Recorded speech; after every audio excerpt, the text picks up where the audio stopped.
তৃণমূল সরকারের চালু করা লক্ষ্মীর ভাণ্ডারের টাকা পেতেন পুরুষ। বহরমপুর চন্দ্রকোনার মতো সেই একই অভিযোগ এবার উঠল হুগলির রিষড়ায়। অভিযুক্ত বিজয় সাউ রিষড়া পুরসভা তৃণমূল কাউন্সিলর পার্থসারথী গুপ্তের ঘনিষ্ঠ বলে স্থানীয় সূত্রে খবর। স্থানীয় বাসিন্দা উর্মিলা দেবী অভিযোগ করেছেন, লক্ষ্মীর ভাণ্ডারে তাঁর প্রাপ্য নগদ গিয়ে ঢুকত তৃণমূল কর্মী বিজয় সাউয়ের অ্যাকাউন্টে। অভিযোগ, বিষয়টি জানাজানি হতেই 5,000 টাকা দিয়ে মুখ বন্ধ রাখতে চাপ দেন তৃণমূল কাউন্সিলর। মুখ খুললে প্রাণে মেরে ফেলা হবে বলে হুমকিও দেওয়া হয়, এমনটাই অভিযোগ। পালাবদলের পর শ্রীরামপুর থানায় অভিযোগ দায়ের করেছেন ওই মহিলা। দেখুন, এইরকম জালিয়াতি করে এই সরকারটা চলছিল, আর জালিয়াতি করছিল বলেই মানুষ আজ এই সরকারকে রাস্তা দেখিয়ে দিয়েছে। কয়েক লক্ষ নাম লক্ষ্মী ভাণ্ডারে ছিল, অনিয়মের জন্য কয়েক লক্ষ নাম বাদ যাবে। আমার এই চুঁচুড়াতেই প্রায় 38,000 মতো উপভোক্তা ছিল, তার মধ্যে 5,000 উপভোক্তার নাম বাদ যাচ্ছে, মানে নিয়ার অ্যাবাউট আর কি 4,800 মতো নাম বাদ যাবে। তো এটা বিষয় অন্য কিছু না, এরা যে যোজনার নামে, লক্ষ্মীর ভাণ্ডারের নামে যে টাকাটা দিচ্ছিল, এটা না বন্দ্যোপাধ্যায় পরিবারের না তৃণমূল কংগ্রেসের। আমার আপনার ট্যাক্সের টাকায় সরকারি যোজনা চলে। এরা এরকম তৃণমূল নেতাদের নিজেরা নানাভাবে এই পয়সাগুলোকে ড্রেন আউট করে নিজেদের দিকে নিয়ে যাচ্ছিল।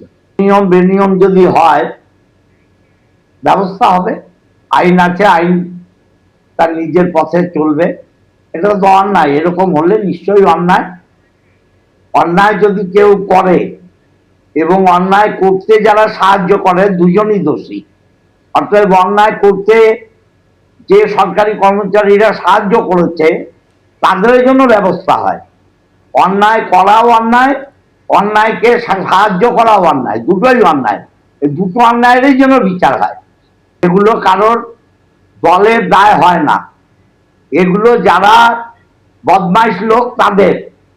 এবং এই সরকারি কর্মচারীগুলো তো বিজেপির সঙ্গেও থাকবে। শুভেন্দু চালাক, দেখিয়ে পাবে কিছুদিন বাদে।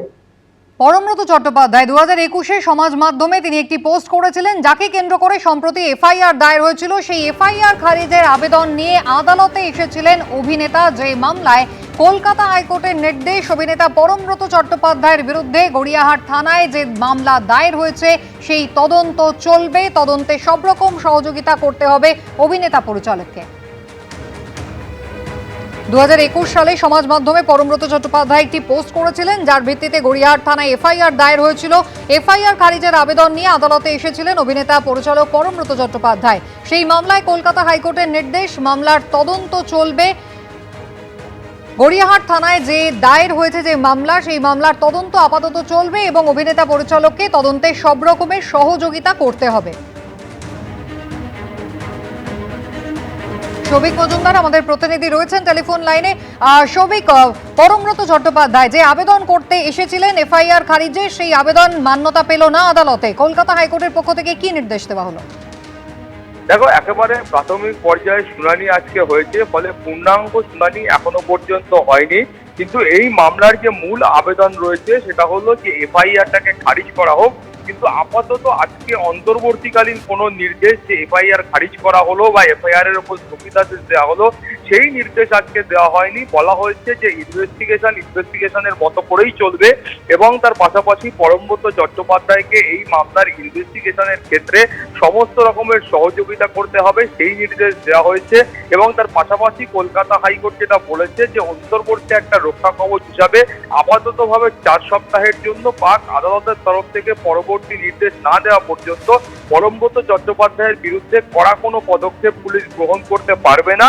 কিন্তু যেটা বলা হয়েছে যে মামলার ইনভেস্টিগেশনের ক্ষেত্রে আপাততভাবে বা এফআইআর এর ক্ষেত্রে আপাততভাবে কোনো রকম স্থগিতাদেশ নেই। মামলার চূড়ান্ত বিচার প্রক্রিয়া শেষ হওয়ার পরেই সেই সিদ্ধান্ত কলকাতা হাইকোর্ট গ্রহণ করবে।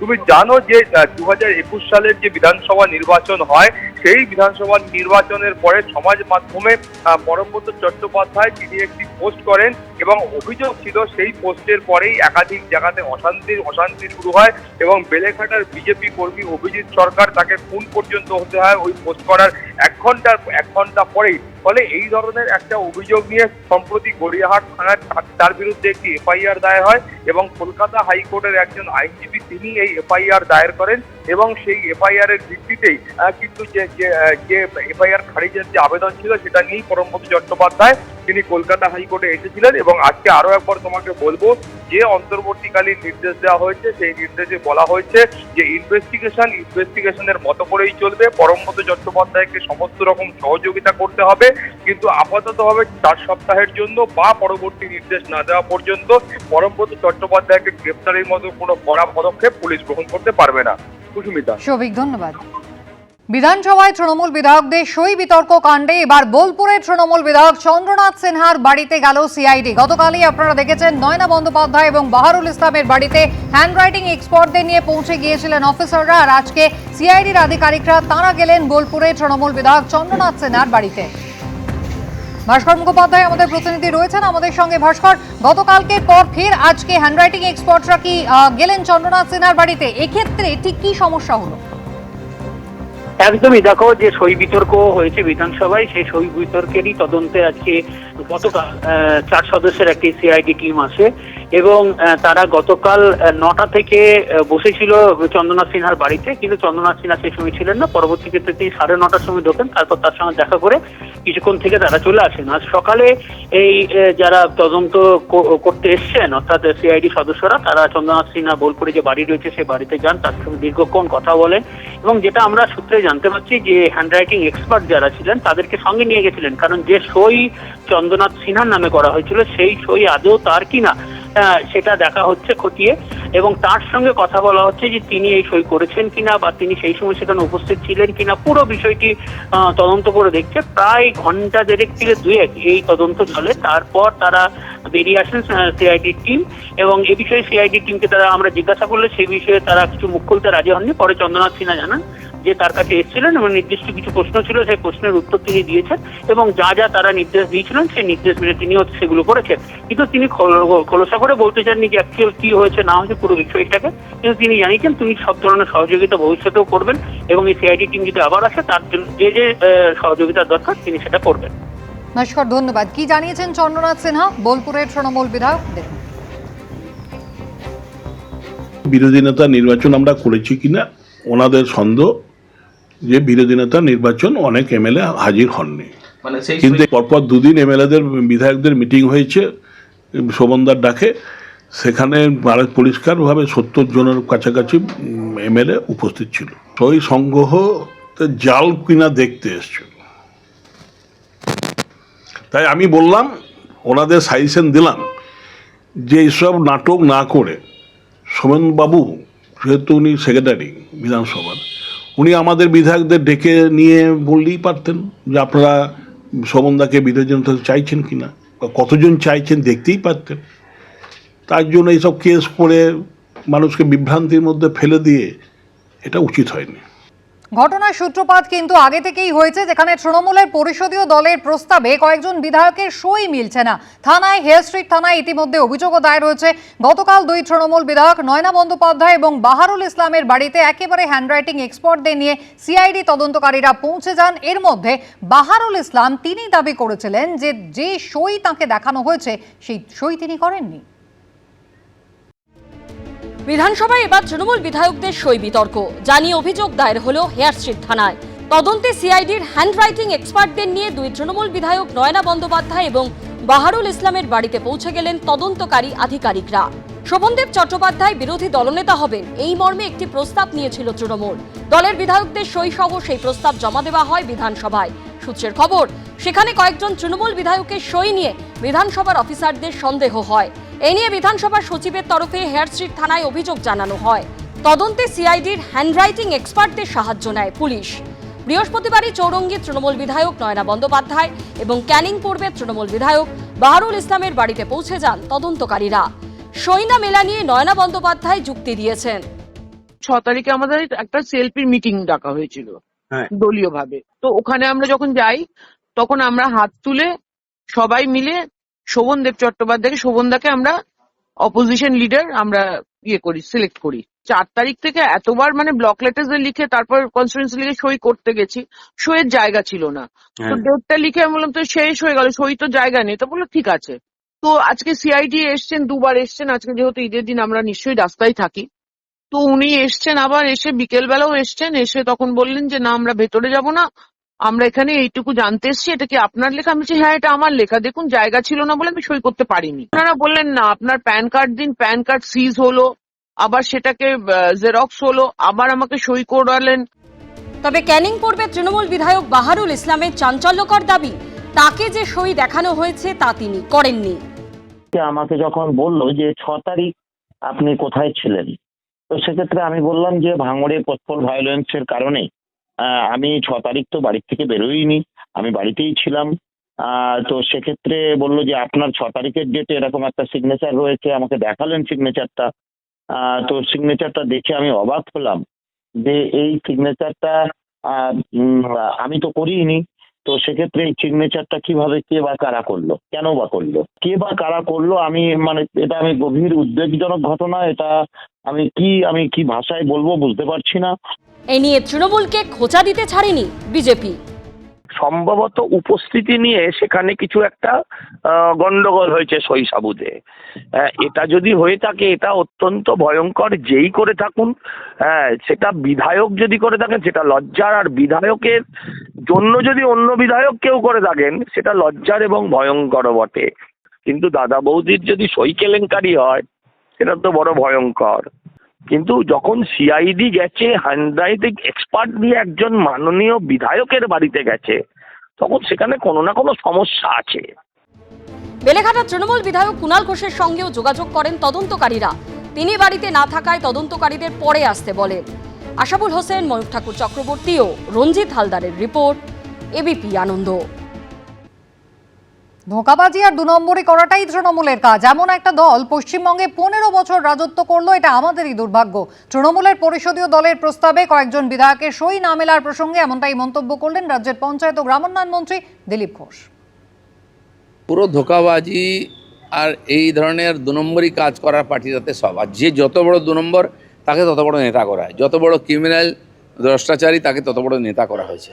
নাহলে উপর থেকে নিচে কি করে এই ধরনের আকচাকচি হয়, চুলোচুলি হচ্ছে?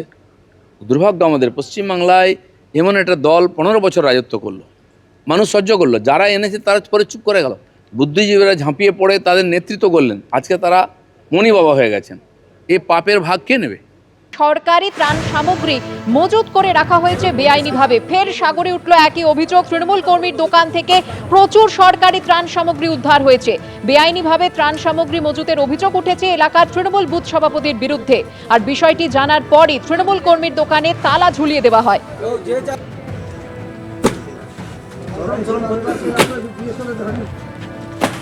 আর ওরা চাইছিল তাই তারপরে দাবি দিয়েছিল, ওরা এই মালগুলো কারা রেখেছিল? তৃণমূলের দোকান আপনিও তৃণমূল করেন? দেওয়া হয়েছিল, তারপরে এই নির্বাচন ঘোষণা হওয়ার ফলে আর দেয়নি, পরে দেবে বলছিল আর দেয়নি। দোকানটা বন্ধ ছিল, তারপরে এই দোকান খুলে এই মালগুলো তারা নিচ্ছে।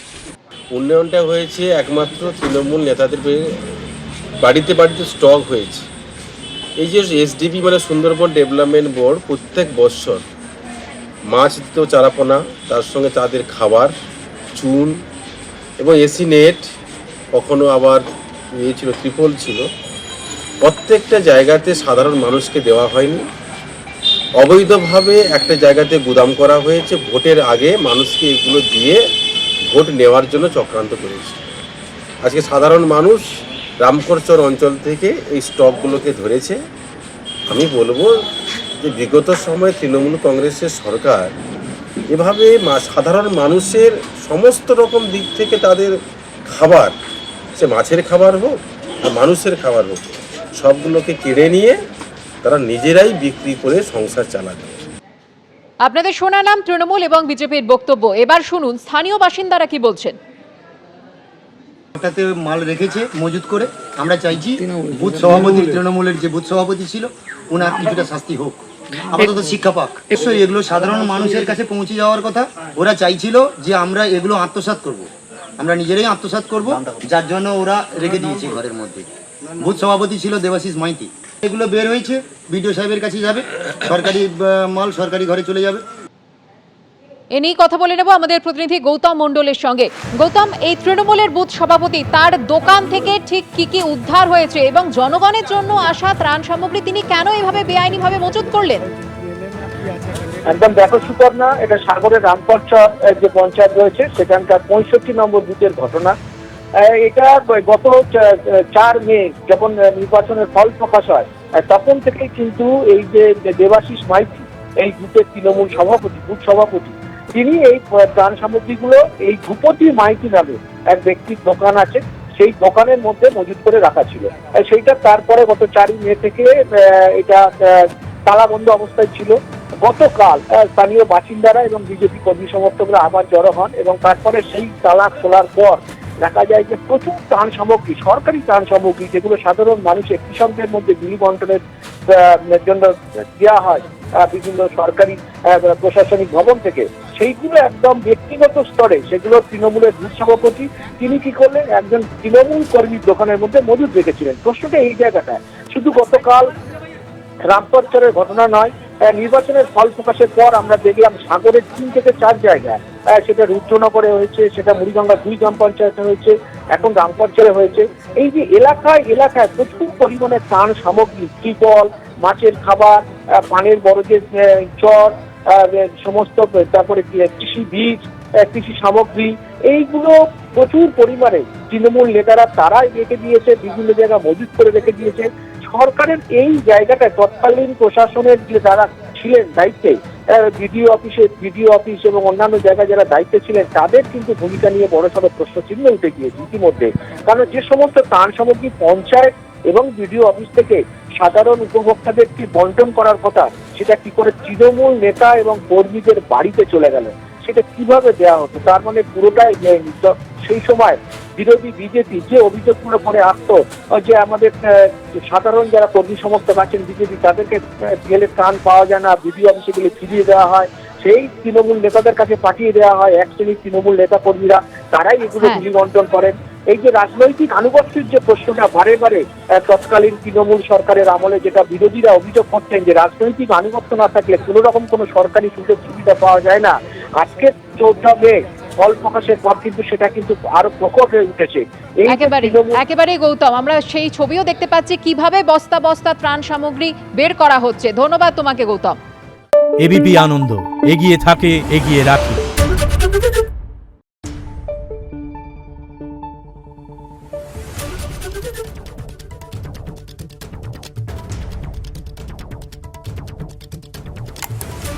Thank you.